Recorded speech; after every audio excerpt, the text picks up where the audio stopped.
6च्या 6 बातम्यांमध्ये पहिली breaking news तुमच्यासाठी अत्यंत महत्त्वाची रेल्वे रिझर्वेशन बाबतची।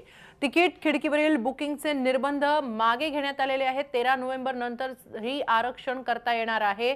रद्द केलेल्या तिकिटाची रक्कम थेट बँक खात्यात ECS द्वारे जमा होईल। तिकिटाची रक्कम जमा करणार आहेत ECS द्वारे। काळा पैसा रोखण्यासाठी रेल्वेने हे पाऊल उचललेलं आहे। या आधी रेल्वेने जाहीर केलं होतं 13 नोव्हेंबर नंतर आरक्षण बंद केलं होतं, मात्र आता हे निर्बंध मागे घेण्यात आलेले आहेत। आपण याबाबत अधिक माहिती घेऊया आमच्या प्रतिनिधी दीपाली जगताप पाटील यांच्याकडून। दीपाली, रेल्वेच्या या नव्या पावलाबाबत अधिक माहिती द्या।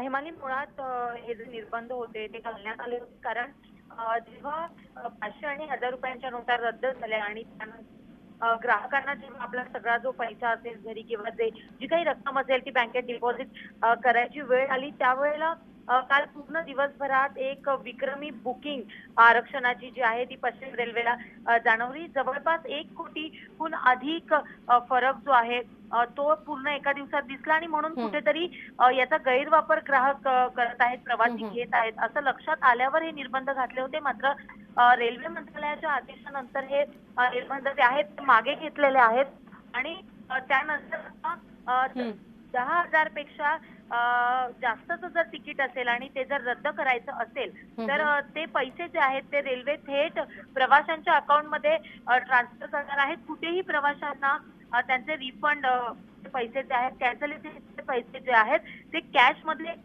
द्यायचे नाहीयेत असे स्पष्ट निर्देश जे आहेत ते रेल्वे मंत्रालयाने नुकतेच एका आदेशाद्वारे काढलेले आहेत।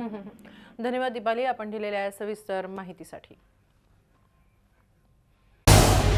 झी 24 तास रहा एक पाऊल पुढे।